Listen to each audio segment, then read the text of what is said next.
പ്രിയപ്പെട്ടവരെ, അസ്സലാമു അലൈക്കും വറഹ്മത്തുള്ളാഹ്. നമ്മളേവരെയും അത്ഭുതപ്പെടുത്തിയ ഒരു മരണമായിരുന്നു ഇസ്മായിലിൻ്റേത്. ഇന്ന് എവിടെയും ചർച്ചയായിരിക്കുന്നത് ഇസ്മായിലിൻ്റെ മരണം തന്നെയാണ്. അപ്പോൾ ഇസ്മായിലിൻ്റെ ഈ ഒരു അത്ഭുതകരമായ മരണത്തെക്കുറിച്ച് ഒരുപാട് ആളുകൾ സംശയം ചോദിക്കുന്നുണ്ടായിരുന്നു കമൻറ്റിലൂടെ.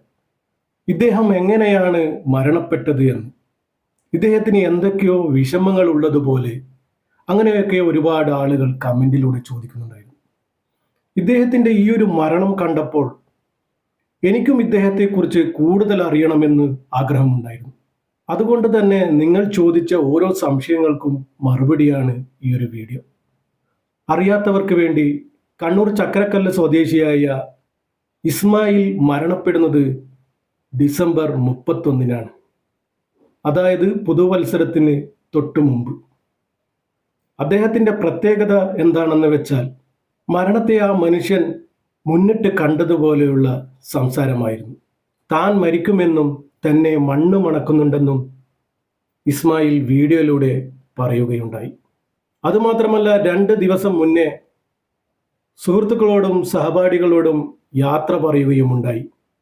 തൻ്റെ മരണം നേരിട്ടറിഞ്ഞ് മരണത്തിന് വേണ്ടി തയ്യാറെടുക്കുകയാണ് ഈ ഒരു മനുഷ്യൻ. അങ്ങനെ ഒരു വീഡിയോ ആയിരുന്നു നമ്മളൊക്കെ കണ്ടത്. അപ്പോൾ ഇദ്ദേഹത്തെ കൂടുതൽ അറിയാൻ ഒരുപാട് ആളുകൾക്ക് ആഗ്രഹമുണ്ട്, എനിക്കും. ഒരു നല്ലൊരു മനുഷ്യന് തൻ്റെ മരണത്തെക്കുറിച്ച് മുൻകൂട്ടിയുള്ള ഒരു സൂചന ലഭിക്കും. അങ്ങനെയാണ് ഇസ്മായിൽ മരണത്തിന് വേണ്ടി തയ്യാറെടുക്കുന്നത്. തയ്യാറെടുത്ത് 2 ദിവസം കൊണ്ട് തന്നെ ഇസ്മായിൽ മരണപ്പെടുകയാണ്. ഇന്നാ ലില്ലാഹി വ ഇന്നാ ഇലൈഹി റാജിഊൻ. അവർക്ക് മഗ്ഫിറത്തും മർഹമത്തും കൊടുത്ത് പടച്ച റബ്ബ് അനുഗ്രഹിക്കുമാറാകട്ടെ, ആമീൻ. എൻ്റെ നാട്ടിലായിട്ട് പോലും ഞാൻ അറിയുന്നത് സോഷ്യൽ മീഡിയയിലൂടെയാണ്. അങ്ങനെയാണ് ഇദ്ദേഹത്തെക്കുറിച്ച് കൂടുതൽ അറിയാൻ ഞാൻ ശ്രമിച്ചത്. നിങ്ങൾ ചോദിച്ചത് ശരിയാണ്. എല്ലാ മരണത്തിനും ഓരോ കാരണങ്ങളുണ്ടാകും. അതുപോലെ തന്നെ ഇദ്ദേഹത്തിൻ്റെ മരണത്തിനും ഒരു കാരണമുണ്ട്. ആ ഒരു കാരണമാണ് ഞാൻ നിങ്ങൾക്ക് മുന്നിലെത്തിക്കുന്നത്. കണ്ടതും കേട്ടതുമായ ചില കാര്യങ്ങൾ നിങ്ങളുമായിട്ട് ഷെയർ ചെയ്യാമെന്ന് ഞാൻ വിചാരിച്ചു. കാരണം ആസന്നമായിരിക്കുന്ന ഒരു മനുഷ്യനാണ് ഞാൻ. അറ്റാക്ക് 2 കഴിഞ്ഞു. ഒരറ്റാക്കിൽ 2 ബ്ലോക്ക്, പിന്നത്തെ അറ്റാക്കിൽ വേറൊരു 2 ബ്ലോക്ക്. അതിനുശേഷം ഇടയ്ക്കിടയ്ക്ക് വരുന്ന കുറച്ച് അറ്റാക്കുകളുണ്ട്. അപ്പോൾ ഈ സമയത്തും ഞാൻ പോകുന്നതിന് മുമ്പ് നല്ലവരായ കുറേ ജനങ്ങളുണ്ടല്ലോ, കുറേ തെന്നാലിമാർ. ആ തെന്നാലിമാരോട് 2 വാക്ക് പറഞ്ഞിട്ടങ്ങ് പോകാമെന്ന് വിചാരിച്ചു. അതായത്, ഒരു നാട്ടിൽ ഒരു രാജാവ് ഉണ്ടായിരുന്നു. ആ രാജാവ് പ്രജകളെ മുഴുവനും വിളിച്ചു വരുത്തിയിട്ട് ഓക്കെ, ഇതായിരുന്നു ഇദ്ദേഹത്തിൻ്റെ മരണകാരണം.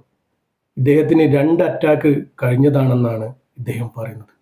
മരണകാരണം അറ്റാക്ക് തന്നെയാണ്. അപ്പോൾ അടുത്ത ചോദ്യം, ഇദ്ദേഹത്തിന് എന്തൊക്കെയോ വിഷമങ്ങൾ ഉണ്ടായിട്ടുണ്ട്, എന്തൊക്കെയോ പ്രശ്നങ്ങൾ ഉണ്ടായിട്ടുണ്ട്.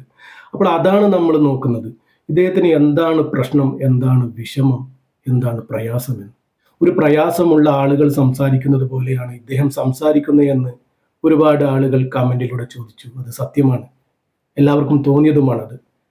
നിങ്ങൾ പറഞ്ഞതും ശരിയാണ്. അപ്പോൾ അദ്ദേഹം പറയുന്നത് തന്നെ നമുക്ക് കേൾക്കാം. നല്ല രസകരമായ ഒരു സംഭവം ഇന്നുണ്ടായി. അതായത്, ഞാനിന്ന് പരിയാരം ഹോസ്പിറ്റലിൽ പോയി. നമുക്ക് കാരുണ്യത്തിൻ്റെ പേപ്പറിലുണ്ട് കേട്ടാ. അവിടെ പോയി കഴിഞ്ഞാൽ സുബ്ഹാനല്ലാഹ് എത്രയോ പ്രാവശ്യം ഞാൻ അൽഹംദുലില്ലാ എന്ന് പറഞ്ഞിട്ടുണ്ട്. കാരണം കാരുണ്യത്തിൻ്റെ പേപ്പർ നമുക്ക് അവകാശപ്പെട്ടതാണ്. ഒന്ന്. രണ്ടാമതെന്ന് പറഞ്ഞാൽ, ഈ കാരുണ്യത്തിൻ്റെ പേപ്പർ നിങ്ങൾ അറിയാൻ വേണ്ടിയും കൂടി ഞാൻ പറയുന്നതാണ്. അതായത്, ഒരു പ്രാവശ്യം എനിക്ക് അറ്റാക്കായി. ഞാൻ AKG പോയി. 1.5 ലക്ഷം റുപ്യ എൻ്റെ അടുത്ത് 1 റുപ്യ ഉണ്ടായിട്ടില്ല. എൻ്റെ ജ്യേഷ്ഠനുമാരെല്ലാം കൂടി കൊടുത്ത് ഞാൻ അവിടെ നിന്ന് രക്ഷപ്പെട്ടു. ഓക്കെ. 2ാമത്തെ പ്രാവശ്യം എനിക്ക് അറ്റാക്കായ സമയത്ത് ഇതെങ്ങനെ ജ്യേഷ്ഠനുമാരെല്ലോ അവിടെ എല്ലാം ഇനിയും ചോദിക്കുക, ഒരു നണുമാനെല്ലാം വേണ്ടേ. അങ്ങനെ ആണ് ഞാൻ അറിയുന്നത്, പരിയാരത്ത് പോയി കഴിഞ്ഞാൽ കാരുണ്യത്തിൻ്റെ പേപ്പർ ഉണ്ടാക്കി കഴിഞ്ഞാൽ എല്ലാം ഫ്രീയാ. സുബ്ഹാനല്ലാഹ് 10-15 ദിവസം ഞാൻ അഡ്മിറ്റായി. അവിടെ മുഴുവനും പൈസ നമ്മളെ പൊന്നുപോലത്തെ ഗവൺമെൻറ്, അത് ആരുണ്ടാക്കിയതാണെന്ന് എനിക്കറിയില്ല കേട്ടാ. ആരായാലും നമ്മൾ ഗവൺമെൻറ് നല്ല ഗവൺമെൻറ്റാണ്. നമ്മളെ നല്ല നാട്ടിലെ നമ്മൾ ജനിച്ചിനി, മാഷാ അല്ലാഹ്. നമ്മൾ ഏറ്റവും വലിയ ഭയങ്കര ഭാഗ്യവന്മാരാണ്. ഒന്ന് നമ്മളെ ഉമ്മാക്കും ഉപ്പാക്കും നമ്മൾ ജനിച്ചത്, അൽഹംദുലില്ലാ. ഒന്ന് ഇന്ത്യയിൽ ജനിച്ചത്, പിന്നെ ഒന്ന് കേരളത്തിൽ ജനിച്ചത്. മാഷാ അല്ലാഹ്. എത്ര അപ്പോൾ നമുക്ക് ഈ ഒരു വാക്കുകളിലൂടെ നമുക്ക് മനസ്സിലാക്കാം അദ്ദേഹത്തിന് ഒരുപാട് പ്രശ്നങ്ങളുണ്ടെന്ന്. കയ്യിൽ 5 പൈസ ഇല്ല എന്ന് ഈ ഒരു വാക്കിൽ തന്നെ നമുക്ക് മനസ്സിലാവുന്നുണ്ട്. അപ്പോൾ ഒരുപാട് പ്രശ്നങ്ങളും പ്രയാസങ്ങളുമുള്ള ഒരു മനുഷ്യനാണ്. മരണപ്പെട്ടത് അറ്റാക്ക് മൂലമാണ്. ഒരു മനുഷ്യനെ പടച്ചറബ് വിളിക്കുമ്പോൾ അവനിക്ക് എന്തെങ്കിലും ഒരു കാരണമുണ്ടാക്കും, എന്തെങ്കിലും ഒരു മാരകമായ രോഗമുണ്ടാക്കും. അതും കൊണ്ടായിരിക്കും പടച്ചറബ് വിളിക്കുക. ഇവിടുന്നൊക്കെ എല്ലാം ശുദ്ധീകരിച്ചാണ് പടച്ചറബ് അങ്ങോട്ടേക്ക് വിളിക്കുക. മനസ്സ് പോലെ തന്നെ ശരീരവും ശുദ്ധിയാക്കിയാണ് പടച്ചറബ് അങ്ങോട്ടേക്ക് വിളിക്കുക. നമ്മൾ കാണുന്നില്ലേ ചിലരൊക്കെ ക്യാൻസർ വന്ന് മരിച്ചു പോകുന്നത്. ആളുകൾ പറയും അവൻ നല്ലവനാ, അവനിങ്ങനെ ക്യാൻസർ വന്ന് മരണപ്പെട്ടല്ലോ. അവരെ ഇവിടുന്ന് തന്നെ പടച്ചറബ് ശുദ്ധീകരിച്ചിട്ട് അങ്ങോട്ട് വിളിക്കുകയാണ്.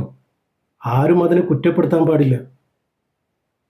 ഒരു മനുഷ്യന് രോഗം വന്ന് മരണപ്പെടുന്നത് അവനെ പടച്ചറബ് ഇവിടുന്ന് ശുദ്ധീകരിച്ചു കൊണ്ടിരിക്കുകയാണ്.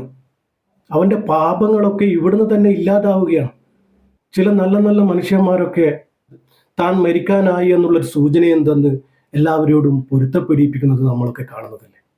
അപ്പോൾ നമുക്ക് മരണത്തിന് 2 ദിവസം മുന്നേ പറഞ്ഞ ഇദ്ദേഹത്തിൻ്റെ ആ ഒരു വാക്ക് കേൾക്കാത്തവർക്ക് ഒന്ന് കേൾക്കാം. ഞാൻ ചിന്തിച്ച്, കാരണം എൻ്റെ ശരീരത്തിൽ നിന്ന് മണ്ണ് മണക്കാൻ തുടങ്ങിയിട്ടുണ്ട്. മണ്ണ് മണക്കാൻ തുടങ്ങിയിട്ടുണ്ട്. പരവിധി ചുമ്മായിട്ട് ചൊങ്കില് നടക്കുന്ന. അതുമാത്രമല്ല, ഇദ്ദേഹം ഇന്നത്തെ തലമുറക്ക് നല്ലൊരു ഇൻഫർമേഷനും കൂടി തന്നിട്ടാണ് ഇദ്ദേഹം നമ്മോട് വിട പറഞ്ഞിരിക്കുന്നത്. മാഷാ അല്ലാഹ്. ഈ കാലഘട്ടത്തിൽ ഒരു പ്രസക്തമായ ഒരു ഹദീസ് ഉണ്ട്. സുബ്ഹാനല്ലാഹ്. പ്രസക്തമായ ഈ കാലഘട്ടത്തിൽ, അന്ന് അള്ളാൻ്റെ റസൂൽ ഈ കാലഘട്ടത്തിന് പറഞ്ഞ ഹദീസാണോ എന്ന് നമ്മൾ സംശയിച്ചു. അത്രക്കും നല്ലൊരു ഹദീസാണ്.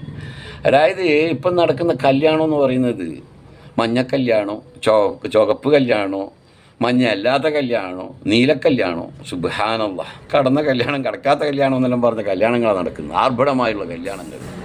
ഇല്ലാത്തവനും ഉള്ളവനും എല്ലാം കഴിവിൻ്റെ പരമാവധി ശ്രമിച്ച് ആർഭാടാക്കുന്നു. ഇന്ന് ഓക്കെ, കല്യാണം ആർഭാടമായിട്ട് കഴിയുന്നു.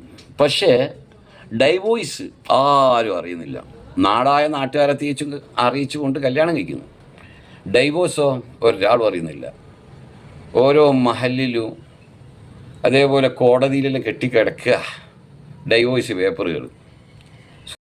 അപ്പോൾ ഇതൊക്കെയാണ് നിങ്ങൾ ചോദിച്ചതിനുള്ള മറുപടികൾ. അവർക്ക് വേണ്ടി എല്ലാവരും ദുആ ചെയ്യുക. പടച്ചറബ് അവർക്ക് സ്വർഗം കൊടുത്ത് അനുഗ്രഹിക്കുമാറാകട്ടെ. ആമീൻ.